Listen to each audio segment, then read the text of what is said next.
Alors, chapitre 14, équation et une équation quotient. On va commencer par le grand 1 qui est la résolution d'une équation quotient.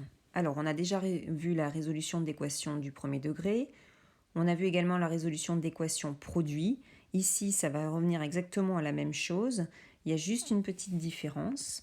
Alors, une équation du type ax sur bx égale 0 est appelée équation quotient. Du coup, j'ai un quotient avec le numérateur et le dénominateur. AX est mon numérateur, BX est mon dénominateur. Alors, cette équation quotient, elle est équivalente à AX égale à 0 et BX différent de 0. En fait, pour la simple raison, c'est qu'un quotient vaut 0 si et seulement si le numérateur vaut 0. Mais il faut aussi s'assurer que le dénominateur est non nul puisque je n'ai pas le droit de diviser par 0. On va faire un exemple. Je vous demande de résoudre l'équation 2x plus 6 sur x moins 1 égale à 0.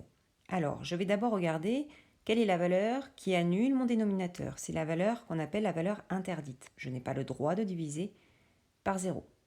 Donc, x moins 1 vaut 0 quand x vaut 1. Ça veut dire quoi? Ça veut dire que lorsque je vais résoudre mon équation, il faudra que je m'assure que les solutions ne sont pas des valeurs interdites. Donc je vais résoudre 2x plus 6 sur x moins 1 égale à 0. Je viens de voir juste avant que cette équation est équivalente à ax égale à 0. Donc du coup, 2x plus 6 sur x moins 1 vaut 0, si et seulement si le numérateur vaut 0, donc c'est-à-dire 2x plus 6 égale 0.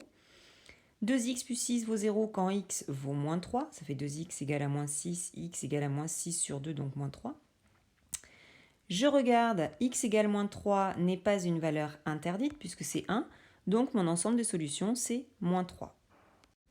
Je vous propose du coup de faire l'exercice suivant, à savoir résoudre chacune des équations suivantes. Alors par ordre de difficulté, on commence par A, B, C et ensuite D, E, F. Petite indication, on peut avoir, peu importe le nombre de facteurs qu'on a au numérateur ou au dénominateur. Si j'ai deux facteurs au numérateur, et bien du coup j'aurai deux solutions souvent. Si j'ai deux facteurs au dénominateur, comme dans le petit b, et bien du coup il est fort probable que j'ai deux valeurs interdites. Mais en tout cas, à chaque fois, on se ramène toujours à du 0 et à une forme factorisée au numérateur, comme pour les résolutions d'équations produits d'ailleurs. Donc ça veut dire que pour le petit d, le petit e, il faudra tout faire passer du même côté pour faire apparaître le 0 et qu'on ait une forme factorisée, comme dans le C, le B ou le A. Allez, bon courage. Cette fois-ci, on va avoir la résolution d'une inéquation quotient. On a vu les inéquations du premier degré, on a vu les inéquations produits. Eh bien, les inéquations quotient, ça va fonctionner de la même façon. Il faudra juste faire attention au dénominateur. On va utiliser, comme pour les règles des signes au niveau du produit, on va avoir les règles de signes au niveau du quotient, mais c'est les mêmes. Le quotient de deux réels de même signe est positif. Moins sur moins donne plus sur plus donne plus. Et par contre, le quotient de deux réels de signe contraire donne un nombre négatif. Plus sur moins ou moins sur plus, ça donne moins. Du coup, on va procéder exactement de la même manière que pour la résolution d'une équation produit, mais au final, sur la dernière ligne du tableau de signes, on indique que le dénominateur du quotient doit être différent de 0 à l'aide d'une double barre. Donc, comme pour la résolution d'une inéquation produit, on va faire un tableau de signes et on verra comment ça se passe au niveau de la dernière ligne du tableau. Et pour cela, on va illustrer ça avec un exemple.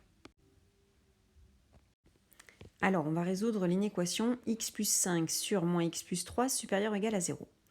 Donc, comme on a vu tout à l'heure, on va chercher à étudier le signe de l'expression x plus 5 sur moins x plus 3. Donc, je cherche les valeurs qui annulent x plus 5 et moins x plus 3. Alors, du coup, x plus 5 égale à 0, ça nous donne x égale moins 5. Moins x plus 3 égale à 0, ça nous donne x égale 3. Ensuite, on applique la règle du signe de ax plus b dans les deux premières lignes du tableau de signes. Donc, on va élaborer ce tableau de signes. Alors, du coup, je place mon l'infini, moins 5, 3 et plus l'infini. Ensuite, je place mes zéros sur les deux premières lignes avec les signes. Alors, du coup, je place mon 0 au niveau du x plus 5 qui vaut 0 pour x égale moins 5. Moins x plus 3 vaut 0 pour x égale 3. Signe de ce qu'il y a devant le x pour la deuxième ligne, du coup, moins à droite et plus à gauche. Pour la première ligne, plus, donc plus à droite et moins à gauche. Ensuite, je fais le signe du produit. Moins par plus donne moins, plus par plus donne plus par moins donne moins. Et ensuite, c'est là qu'il faut réfléchir un tout petit peu. Donc, je sais que mon quotient vaudra 0 si et seulement si le numérateur vaut 0. Donc je vais placer un 0 au niveau du moins 5. En revanche, je sais qu'un quotient n'existe pas lorsque le dénominateur vaut 0. Or ici, mon dénominateur s'annule pour x égale 3. Donc du coup, 3 est une valeur interdite. C'est pour ça que je vais mettre une double barre. Du coup, maintenant, il reste à interpréter les résultats dans le tableau de signes. Je voulais que du coup, mon quotient soit supérieur ou égal à 0. Donc du coup, pour quelle valeur de x x plus 5 sur moins x plus 3 soit supérieur ou égal à 0, ce sera pour cette partie-là, donc toutes les valeurs comprises entre moins 5 et 3. Pour moins 5, je peux prendre la valeur puisque je veux bien que le quotient s'annule. En revanche, pour 3, je ne la prends pas puisque c'est une valeur qui est interdite, donc je l'exclus de l'ensemble des solutions. Du coup, j'obtiens S égale moins 5, crochet fermé, et 3, crochet ouvert.